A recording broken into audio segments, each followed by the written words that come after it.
Hi everyone, it's Rachel back with the Shades of Orange. Today I want to review The Rage of Dragons by Evan Winter, which I received from the publisher. This is a piece of epic military fantasy that is set in a secondary world that is inspired by African culture. This starts out with an incredible prologue where there is an epic battle happening and a queen takes possession of a dragon in order to seek her revenge, and I loved it so much. It really started off the story with a bang and I got immediately pulled into the story. Of course, the story then goes forward in time and we follow a young man named Teo who is training to be a fighter under the watch of his father. He is at first very reluctant to take the role as a fighter. He gets a bit of a taste of blood and realizes that it's really not for him. He would rather settle down with the girl that he's interested in. But when some of the people close to him are killed, he ends up going on a revenge mission, and the story goes from there with him learning how to fight and get stronger and basically try to seek out his revenge. So first, when I say epic military fantasy, I want to be clear that this is heavy on the military aspect.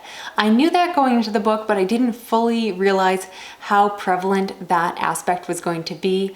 I would say that 70 to even 80% of this book is either a fight scene, a battle scene, or sparring where the characters are basically training for those fights and battles. And it is definitely more military focused than the fantasy I normally read. I typically prefer something that is a little bit more character based and a little more focused on other aspects of the plot. But that being said, I was surprised how much I was pulled into the story regardless. I got very invested in the characters and really wanted to see what was going to happen. So while it was a little more military focused than my personal taste, it still has enough of a good story to really rope me in, and I'm very much interested to see where the story is going to go because this is the first book in a series and I'm definitely interested in continuing on. So in terms of accessibility, I would actually say this one is very easy to get into. I wouldn't necessarily make it your first fantasy book, but I don't think you have to read a lot in the genre to get into this one. The story was very straightforward, the writing was easy to get into but still very strong, and the book actually follows one main character, which is pretty unique for epic fantasy, which makes it easier to follow, and relatively, compared to other books, I thought that it had a pretty small cast of characters, so there wasn't too many names and places to follow. There's also a really helpful glossary at the end of the book. In terms of the magic system, it was a little bit softer than my personal preference. It does certainly still have rules, but I do lean towards the side of a very hard magic system, and I didn't fully understand the rules of this one even by the end. You do learn pieces of it. This is a world where people get their magical abilities from a goddess and are considered to be gifted, and then they pull power from going into the realm of the demons. So some really interesting concept. I just wanted to know a little bit more about it. Again, it is the first book in a series, so I suspect it will be elaborated on more in the later books. My favorite part of the magic system was definitely the ability for rulers like that queen to take possession of a dragon. And if I had one real complaint about this book, it's the fact that I wanted more dragons in it.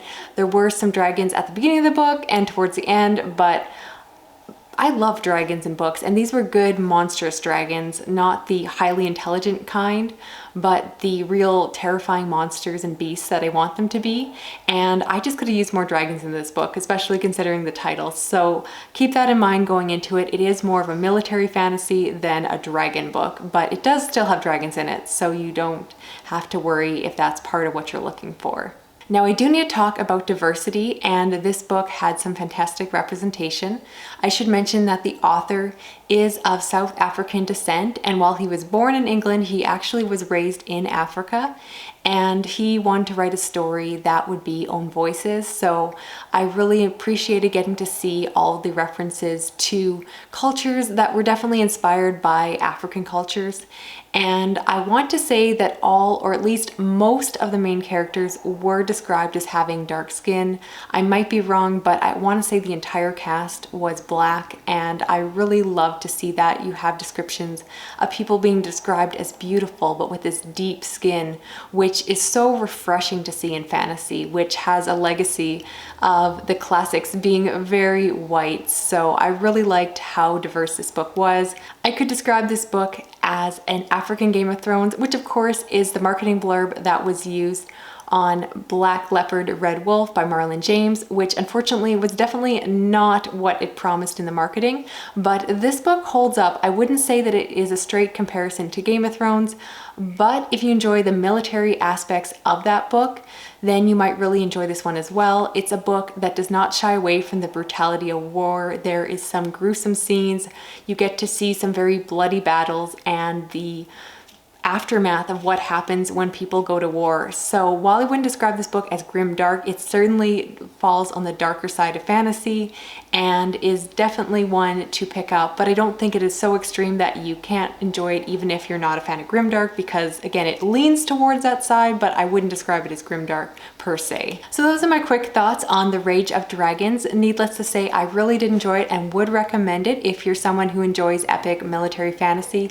This would be a great one to pick up. Again, I'm excited to see where the series is going to go from here and would love your thoughts down below. If you are planning on reading it because of my review, I'd love to know. Or if you've already read it, please share your thoughts as long as you keep them spoiler free.